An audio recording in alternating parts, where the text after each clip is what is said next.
ನೀವೇನು ತಲೆ ಕೆಡಿಸ್ಕೋಬೇಡಿ, 2 ನಿಮಿಷ ಮಾಡ್ಕೊಂಡ್ಬಿಡಿ. ನೀವು ಅದನ್ನು ಮುಟ್ಬೇಡಿ. ನಾನೇನಾದ್ರೂ ಪರ್ಮಿಷನ್ ಕೊಟ್ನಾ ರಿಪೇರಿ ಮಾಡಿ ಅಂತ? ಬೇಡ ಅಂತ ಹೇಳ್ದೆ ತಾನೆ? ಹಾಗಲ್ಲ ನಿಲ್ಲೋರೆ, ಅದನ್ನ ನೋಡಿದ್ರೆ ಅಲ್ವಾ ಏನಾಗೈತೆ ಅಂತ ಗೊತ್ತಾಗೋದು. ನಮ್ಮ ಮಾವ ತುಂಬಾ ಚೆನ್ನಾಗಿ ರಿಪೇರಿ ಮಾಡ್ತಾರೆ, ಅವ್ರದ್ದು ಒಳ್ಳೆ ಕೈಗುಣ.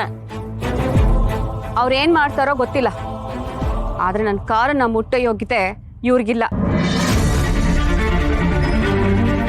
ಇವ್ರ ಕೈಗುಣ, ಇವ್ರ ಮಗಳ ಕಾಲ್ಗುಣ ಏನು ಅಂತ ನಂಗೆ ಚೆನ್ನಾಗಿ ಗೊತ್ತಿದೆ.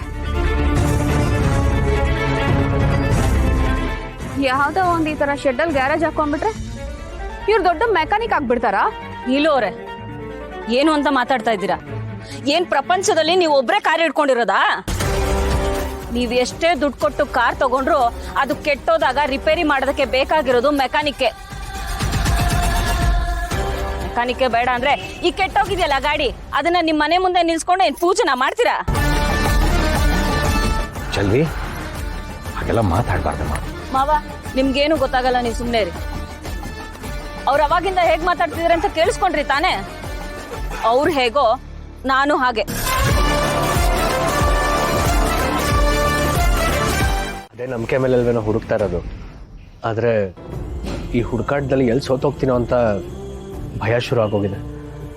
ಸೋಲ, ನಿನ್ನ ಬಗ್ಗೆ ನಂಗೆ ತುಂಬ ಚೆನ್ನಾಗಿ ಗೊತ್ತು ವಿಶ್ವ. ನೀನು ಒಂದು ಸತಿ ಹೆಜ್ಜೆ ಮುಂದೆ ಇಟ್ಟರೆ ಅದನ್ನು ಹಿಂದೆ ಇಡೋ ಮಾತೇ ಇಲ್ಲ ಅಂತ ಕೂಡ ಗೊತ್ತು ನನಗೆ. ಸೋಲಿಂದ ತೋರಿಸೋಣ ನೀನು. ಅಷ್ಟಿರಲಿ, ಇಷ್ಟು ದಿನ ನಿಮ್ಮ ಮತ್ತೆ ಎಲ್ಲಿದ್ರು? ಈಗ ಯಾಕೆ ನಿಮ್ಮನ್ನು ಬಿಟ್ಟೋದ್ರು? ಇಷ್ಟು ವರ್ಷ ಆಮೇಲೆ ಹೋಗ್ತೇವೆ? ಪೂರ್ತಿ ಡೀಟೇಲ್ಸ್ ನನಗೂ ಗೊತ್ತಿಲ್ಲ ಕಣೋ. ಫಸ್ಟ್ ಆಫ್ ಆಲ್ ನಮ್ಮ ಮತ್ತೆ ಹೇಗಿದ್ದಾರೆ ಅಂತಾನೆ ನಾನು ನೋಡಿಲ್ಲ. ಅವ್ರು ಯಾಕೆ ನಮ್ಮನ್ನು ಬಿಟ್ಟು ಹೋದ್ರು, ಈಗ ಎಲ್ಲಿದ್ದಾರೆ, ಈ ಪ್ರಶ್ನೆಗಳಿಗೆಲ್ಲ ಉತ್ತರ ಸಿಗಬೇಕು ಅಂದರೆ ಮೊದಲು ನಾವು ನಮ್ಮ ಅತ್ತೆನ ಕಂಡುಹಿಡಿಬೇಕು. ಅವ್ರನ್ನ ಕಂಡುಹಿಡಿದ ಮೇಲೆ ಈ ಎಲ್ಲ ಪ್ರಶ್ನೆಗಳಿಗೂ ಉತ್ತರ ಸಿಗುತ್ತೆ.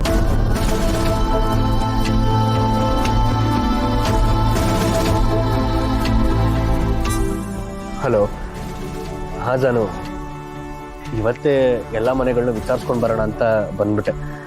ಯಾಕೋ ಮನ್ಸು ತಡೀಲಿಲ್ಲ, ಆದಷ್ಟು ಬೇಗ ಅತ್ತೆನ ಕಂಡುಹಿಡಿಯೋಣ ಅಂತ.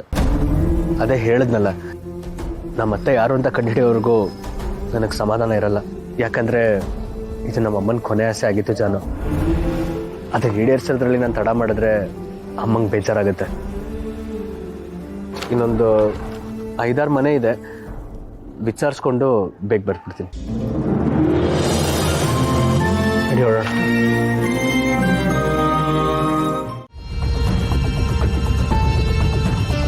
ನೀಲು ಅವ್ರೆ, ನೀವ್ ಎಲ್ಲಿ ನಿಂತ್ಕೊಂಡು ಮಾತಾಡ್ತಿದ್ದೀರಾ ಅನ್ನೋ ಗಮನ ನಿಮ್ಗಿರ್ಲಿ. ನೀವ್ ನಿಂತಿರೋದು ನಮ್ಮ ಜಾಗದಲ್ಲಿ ನಿಂತ್ಕೊಂಡು ನಮ್ಮ ಮಾವನ್ಗೇನಾದ್ರೂ ಬೈದ್ರೆ ಅದನ್ನ ಕೇಳಿಸ್ಕೊಂಡು ನಾನು ಸುಮ್ಮನೆ ಇರ್ತೀನಿ ಅನ್ಕೊಂಡಿದ್ದೀರಾ? ನಾವು ದುಡ್ಡಲ್ಲಿ ಕಮ್ಮಿ ಇರ್ಬೋದು, ಆದ್ರೆ ಸ್ವಾಭಿಮಾನದಲ್ಲ. ಸ್ವಾಭಿಮಾನಕ್ಕೆ ಏನಾದ್ರೂ ಧಕ್ಕೆ ಬಂದ್ರೆ ಮುಟ್ಟು ನೋಡ್ಕೊಳಂಗ್ ಕೊಡ್ತಾ ಇರ್ತೀವಿ. ಅದೇನೋ ಹೇಳಿದ್ರಲ್ಲ, ನಾನು ರೋಡ್ ಸೈಡಲ್ಲಿ ನಿಂತ್ಕೊಂಡು ಹೂ ಮಾರ್ತೀನಿ ಅಂತ. ಹೌದು, ನಾನು ರೋಡ್ ಸೈಡಲ್ಲಿ ನಿಂತ್ಕೊಂಡೆ ಹೂ ಮಾರೋದು. ನಾನೇ ಕಷ್ಟಪಟ್ಟು ದುಡ್ದು ತಿಂತಾ ಇದ್ದೀನಿ. ನಿಮ್ ತರ ಬೇರೆಯವ್ರು ದುಡ್ದಿರೋ ದುಡ್ಡಲ್ಲಿ ಶೋಕಿ ಮಾಡ್ಕೊಂಡು ತಿರುಗ್ತಾ ಇಲ್ಲ. ಏನೇ ನಿನ್ ಮಾತಿನ ಅರ್ಥ ಯಾಕೆ? ಅದನ್ನ ಬೇರೆ ಬಿಡಿಸಿ ಹೇಳ್ಬೇಕಾ? ಇನ್ನೊಬ್ರ ಬಗ್ಗೆ ನೀವು ಮಾತಾಡುವಾಗ ಅದ್ರ ಅರ್ಥ ಗೊತ್ತಿರ್ಲಿಲ್ವಾ? ನಮ್ಮ ಮಾವನ ಪರಿಸ್ಥಿತಿ ಇವತ್ತಿಂಗಿರ್ಬೋದು, ಆದ್ರೆ ಅವ್ರ ಸರ್ವಿಸ್ ಅಲ್ಲಿ ನಿಮ್ಮಂತವ್ರನ್ನ ಎಷ್ಟೋ ಜನನ ನೋಡಿ ಬಿಟ್ಟಿದ್ದಾರೆ.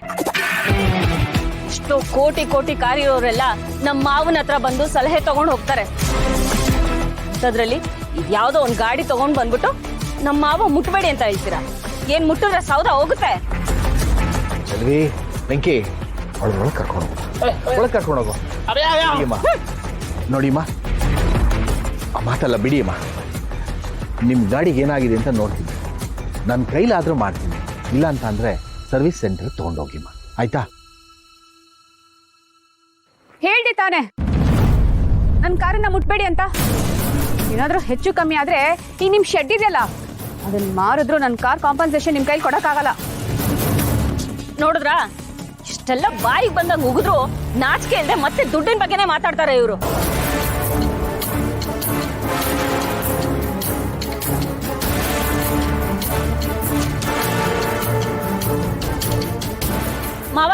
ನೀವ್ ಯಾಕೆ ಅವ್ರಿಗೆ ಸಹಾಯ ಮಾಡಕ್ ಹೋಗ್ತೀರಾ?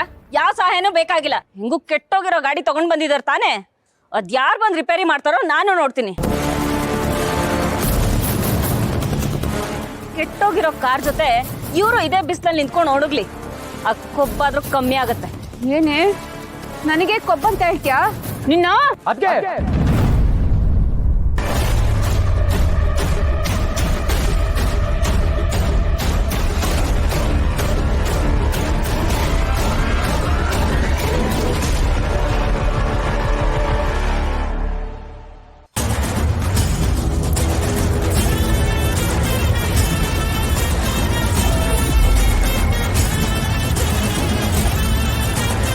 ಇಷ್ಟು ವರ್ಷ ಮುಚ್ಚಿಟ್ಟಿದ್ದ ಸತ್ಯ ಈಗ ಆಚೆ ಬರ್ತಿದೆ ಅಂದ್ರೆ ಅದು ನನಗೆ ಗೊತ್ತಾಗ್ಲಿ ಅಂತಾನೆ ಅರ್ಥ ಅಲ್ವಾ?